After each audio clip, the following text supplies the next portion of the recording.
Testing. Blah, blah, blah, blah, blah. Ready, set, go. It's time for the Coach Amy and Coach Liz show. A podcast for endurance athletes by two athletes, two coaches, and a physical therapist. We are your hosts, Coach Amy And Coach Liz. coming to you from Kansas City. Hello, friends. We are back with another episode. We're going to talk about Stinky shoes.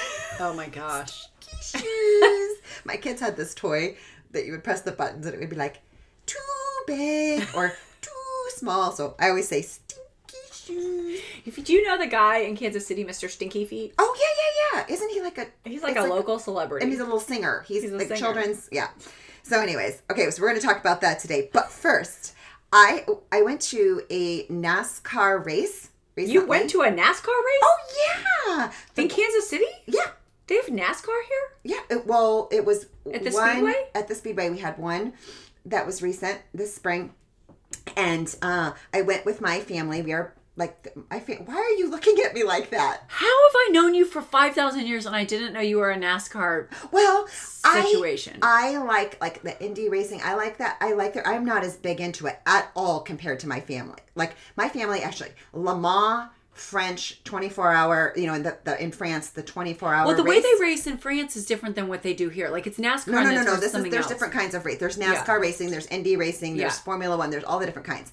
My family is into all the different kinds, okay? And it's a holiday around here when Le Mans happens. That's a 24-hour car race. Off the floor no, right listen. Now. We just had it last weekend. And Parker and Spencer and Nina and David, some of them went to bed at 2 o'clock, but my son Parker stayed up the whole 24 hours. It's a big party for us. Yeah. Now, I am in tandem with them about it. Like, I went to bed at a normal hour and all that. But anyways, I'm going too far into this. We went to the NASCAR race. Can we just have like a moment, please? What? Do you not like car racing? I mean, think about it. I mean, I just cycling, I have no like, you know why I like car racing? Because when I went to this clinic with this really amazing guy and he talked about like some comparisons between how they drive the cars in corner versus and how you use that for the bikes. So some of the crossovers with that. Yeah. That's my takeaway. Okay, but here's what it is. Tons of core strength is needed. It's an endurance sport. Well, I'm sure for this. I mean, it is amazing. These guys are so dangerous. And not only are they... You're like a safety czar. And here, you're like Safety McGoggleton helmet in the basement with tornado storms. And you're watching NASCAR. They all wear helmets. They all have the cars. The technology is so much better for them that it is safer than it used to be. But not only are the drivers really physically fit, the pit crews, so that's the pit crews are, they take in their car and they need to get their tires changed off as fast as possible, gas put in possibly, like seems very stressful, whatever kind of thing. Yeah, these guys, the guys and gals, but I see a lot of men are some of them are were collegiate football players. Like they're athletes. They have to be really, really like strong, fast. And what I noticed before the race start is I was watching the pit crew and they were warming up. That's how physical being on the pit crew is. And they were warming up and they were not doing static stretching. Guess what they were doing to warm up? Dynamic mobility. Dynamic mobilities. I was so proud. I'm like, look at them. Someone has educated them. Look at them. Like they are after it. They're doing it right. And if you guys want to learn, if you haven't listened to our episode on... The title is Stop Stretching in all caps. Take a listen and you'll learn more about that. That is really fascinating though. I did, Yeah, so now you know. That's so interesting. I enjoy it, but I'm not as into it as the rest of my family.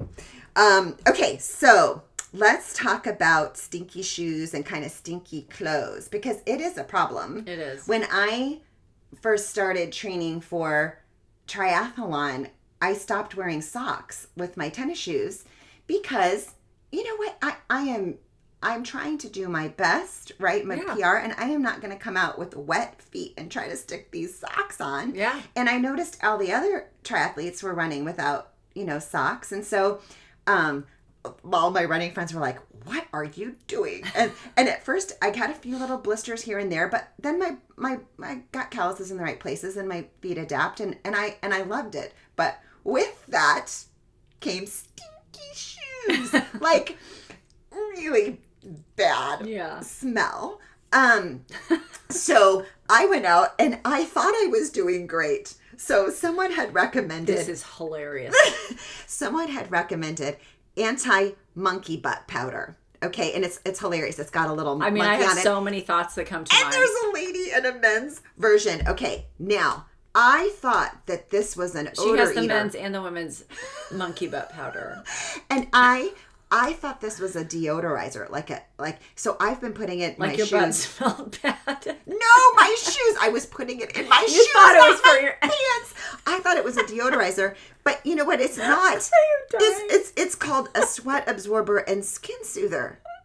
And you are supposed to put it in your areas of friction. Well, and I have some stories, and I feel like monkey butt is no joke if you've ever gotten it. I mean, I did an Ironman where it rained on the bike, and then I had to run in wet bike shorts for the entire marathon. And let me tell you, it took a solid week. I mean, monkey butt is no joke, but I didn't think you put that powder in your shoes. Well, I think I've been doing it wrong, and I only discovered that today when I pulled this out to show you. You're It's like, so wait, this doesn't have a deodorant in it.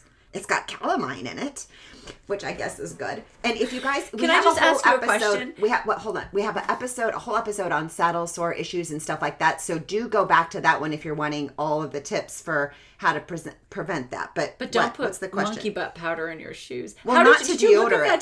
Did you look at that and think anti-monkey butt? I should put it in my shoes. How did No, that work somebody out? recommended this to me. An athlete recommended this to me, but maybe they were confused about what I was asking. I have stinky shoes. Would Let you me like a just- butt powder? So I've been sprinkling Oh, this in I my actually shoe didn't and wondering know. why it wasn't working. I'm like, Oh my I just God, have so really bad smelling. Oh my god.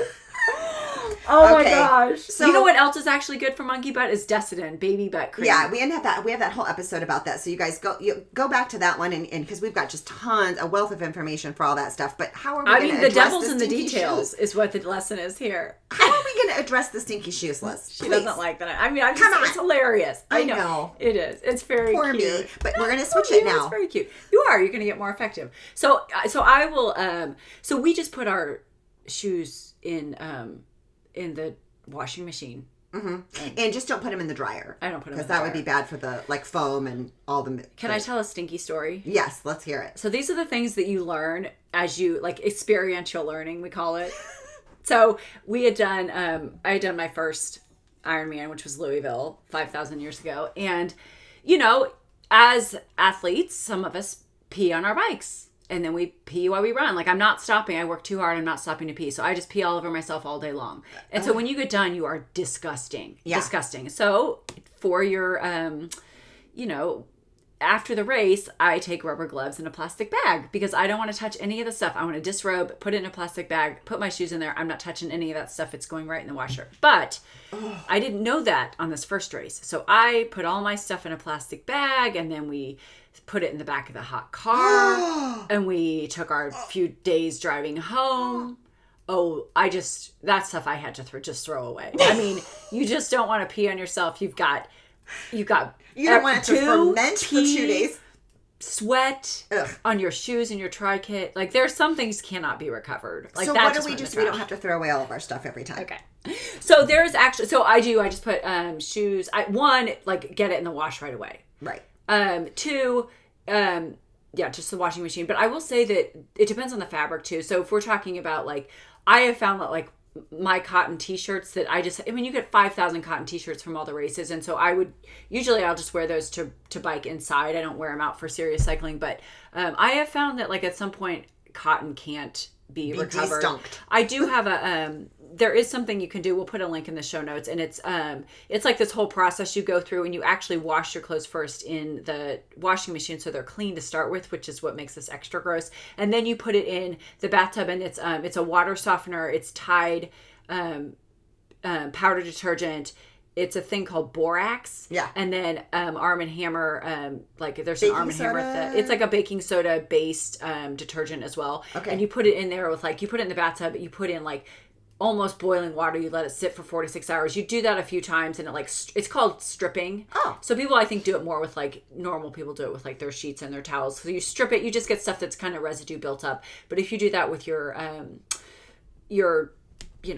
technical gear. Technical gear. The technical, because it's even gross. when you like wash the water was like a dark gray, and that stuff went in there clean. It's gross. But there's some stuff like my cotton t-shirts. At some point, I just had to get rid of them. You know what I also read, and I'm just remembering this now, is that you shouldn't with all like the technical stuff. Like, I'm wondering if it's okay. What's the tech materials? Like the wicking and the tech materials, the polyester stuff. You're not supposed to use, and this wasn't in your formula here.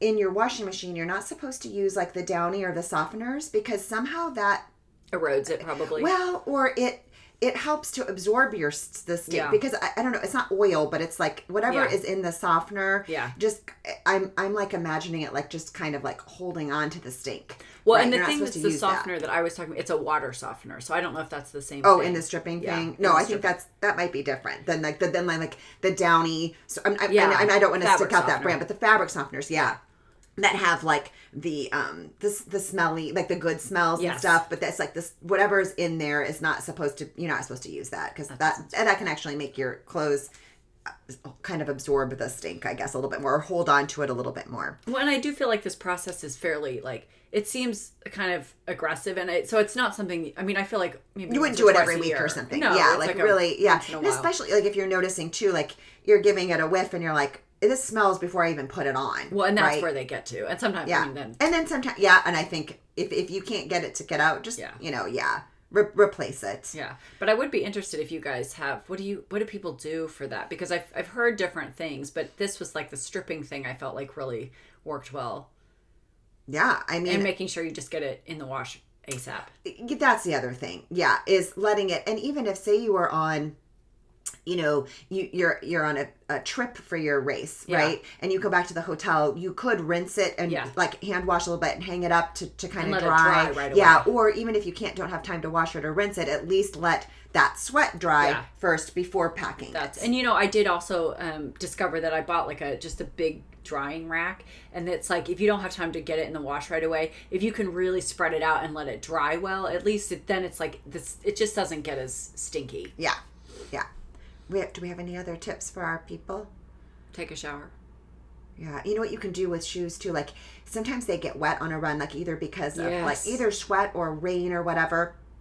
And there is a tip to help you with that, to help those like dry out in a way that helps minimize the odors too, is sprinkle the baking soda. Yeah. And we don't have newspaper print anymore. Nobody gets newspapers, but it used to be you could wad up newspapers in there. Put it in there. And then because that just like as water wicking and like pulls the moisture out. And then putting them in the sun if you can. That's you. And I pull out the sole of the sole. Oh yeah, that's a good idea. Or if you have like insoles that you're wearing too, pulling those out, letting it all sort of air out, and the drying in the sun would be good, because the sun is kind of like a little killer of germs too. Anything that like. I feel like when anything has an opportunity to sit with moisture and grow, fungi. Oh my god, there's mushrooms growing in your fungi aren't that fun. Oh my god. All right, we want to hear what you guys have to say about this topic, because I bet you guys have some hacks. So share your comments and we will share them with everybody. Thanks so much for listening, and remember, we are in this together. Until next time.